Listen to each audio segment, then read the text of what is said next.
Prezados colegas do PJU-MPU, como eu já havia anunciado antes, eu me desligo da FENAJUF agora neste dia 2 de maio. Eu estou aqui para deixar um relato das minhas atividades. O relatório mais completo, escrito, vai ser disponibilizado no link no final do vídeo. Bom, certa feita eu li que a vida é nossa grande mestra. Tudo o que nos acontece está de algum modo nos favorecendo. Seja para nos melhorarmos, seja para nos despertarmos da nossa zona de conforto, ou mesmo para adquirirmos uma habilidade ou mudarmos algum aspecto.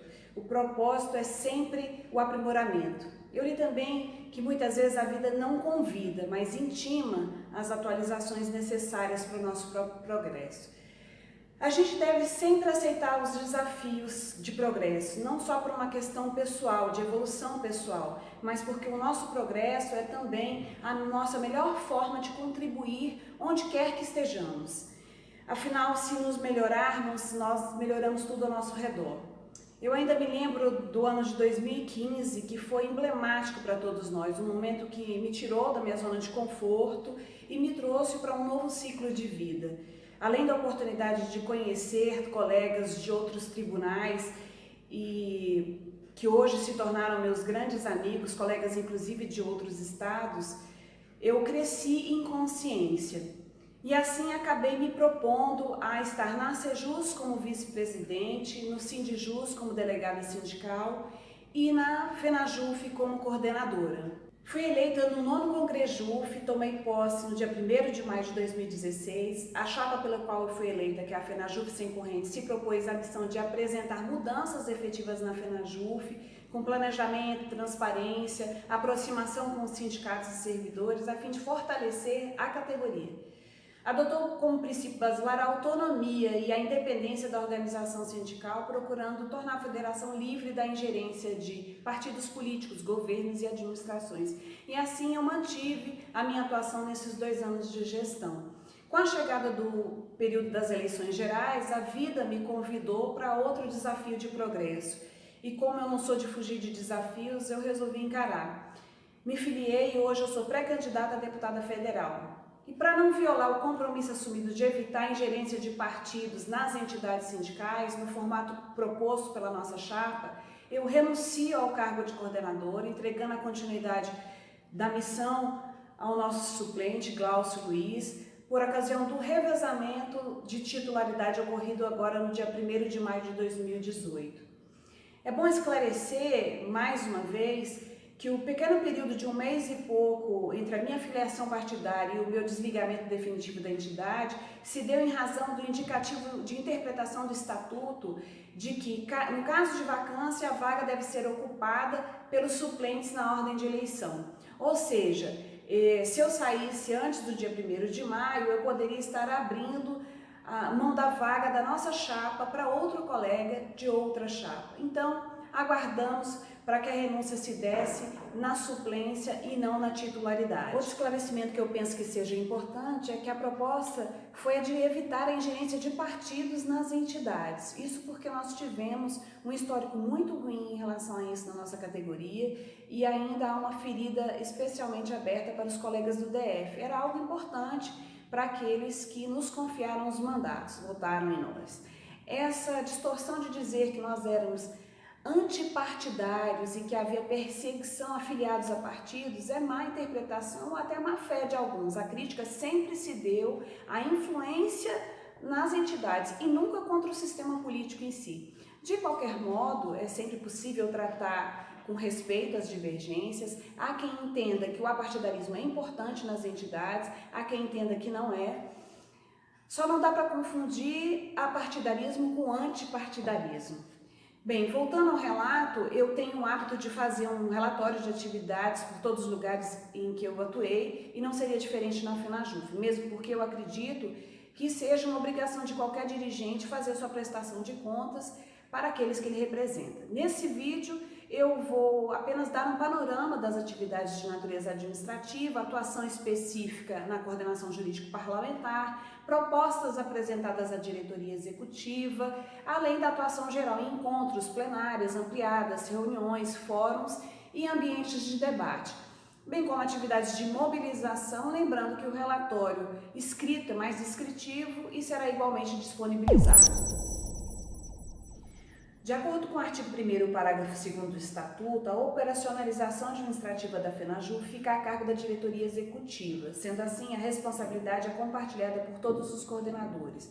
Eu colaborei desse modo com a boa consecução dos serviços, auxiliando na gerência dos recursos materiais e humanos da Federação, diligenciando nas atividades do expediente, despachando em pedidos encaminhados, realizando atendimento às entidades filiadas. Como representante licenciado e residente em Brasília, independentemente da escala de plantões, eu acompanhei o cotidiano da Federação, procurando aí equacionar problemas e otimizar os trabalhos. Dentre algumas providências administrativas, diligenciei isoladamente ou com outros coordenadores de plantão pela expedição de diversos ofícios.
Eu integrei a coordenação jurídico-parlamentar juntamente com os coordenadores Erlon Sampaio e Rodrigo Carvalho.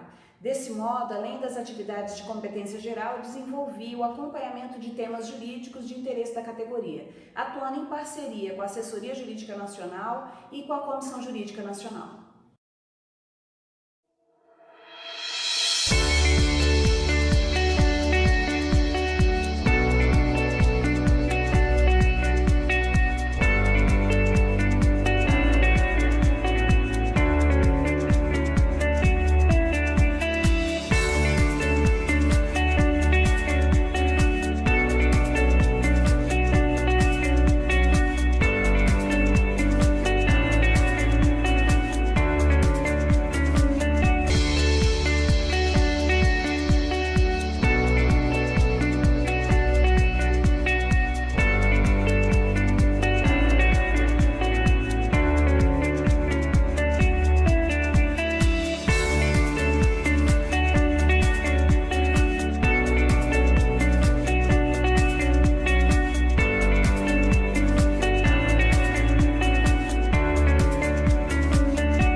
Como integrante da coordenação jurídico-parlamentar, eu realizei o acompanhamento dos projetos de lei de interesse da categoria, tendo aí intensa atuação nas casas do Congresso Nacional, em parceria muitas vezes com outros coordenadores e também com a assessoria do DIAP, que é o Departamento Intersindical de Assessoria Parlamentar. Eu sou filha de professores da rede pública, eu estudei na rede pública e me formei com o sacrifício dos meus pais. Com muito sacrifício, eu passei num concurso público. Com estudo, que nessa pátria não é valorizado. Porque hoje, a gente tem que ter vergonha de ser servidor público. Vergonha porque estudou para um concurso. Mas eu sempre tive orgulho da minha profissão. Orgulho. E sempre trabalhei muito. E sempre tive ao meu lado quem trabalhou muito. O servidor público relapso, aquele que não tem o dom de servir, que desprestigia aquele que ele serve, é exceção. E eu repudio esse tipo de comportamento no serviço público, de quem não sabe servir. Mas eu repudio porque eu tenho certeza que é a minoria no serviço público. E, infelizmente, a grande maioria leva fama. Intencionalmente, a gente sabe. O que está sendo feito nas reformas e nas PECs é como se eu pegasse um papel de grafite e passasse a borracha. Irresponsavelmente, apagando os direitos que existem na Constituição Cidadã. É a ruptura de um sistema constitucional, e isso é muito grave, muito grave. É a mudança das escolhas de uma sociedade de uma forma totalmente ilegítima. É mudar as escolhas de uma sociedade por meio de PECs que são tratadas dentro de gabinetes fechados, com ideias mirabolantes de pessoas que não têm o menor compromisso com o povo. Hoje mesmo foi apresentado o relatório que atinge aí a estabilidade do servidor público, viabilizando a demissão por um processo cheio de subjetividades. E a gente sabe muito bem que atacar a estabilidade do servidor público é atacar a própria sociedade e a possibilidade de um servidor público atuar sem se sujeitar a atos de corrupção. Cria-se um ambiente para dizer que é possível, sim, atacar a estabilidade, porque isso é uma mamata para o servidor, quando, na realidade, é uma garantia para o cidadão. Então, é um projeto bastante perigoso que está avançando nessa casa. O desmonte do serviço público, como bem lembrou o deputado Glauber, a gente está vendo aí a possibilidade de terceirização ampla dentro do serviço público, terceirização, inclusive, da justiça eleitoral, muito claramente anunciada para o atendimento ser feito por terceirizados. Nós retornaríamos à época do coronelismo, muito brevemente, se isso continuar. Bom, o que nós vemos, na verdade, é uma escalada de retirada de direitos, né, de desmonte do serviço público. E a emenda constitucional 95 trouxe um panorama muito gravoso para o serviço público. Talvez a população não compreenda ainda o espectro dessa emenda constitucional.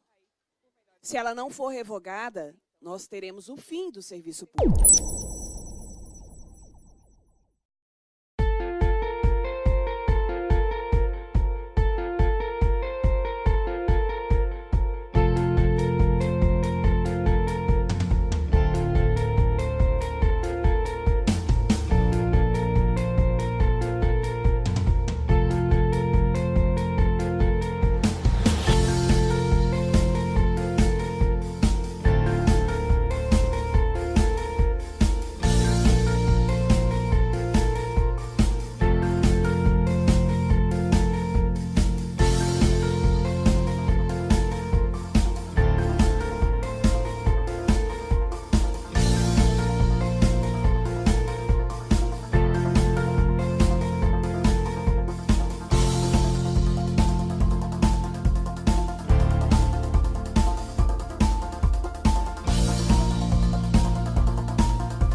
de igualdade de condições antes de igualar a Previdência.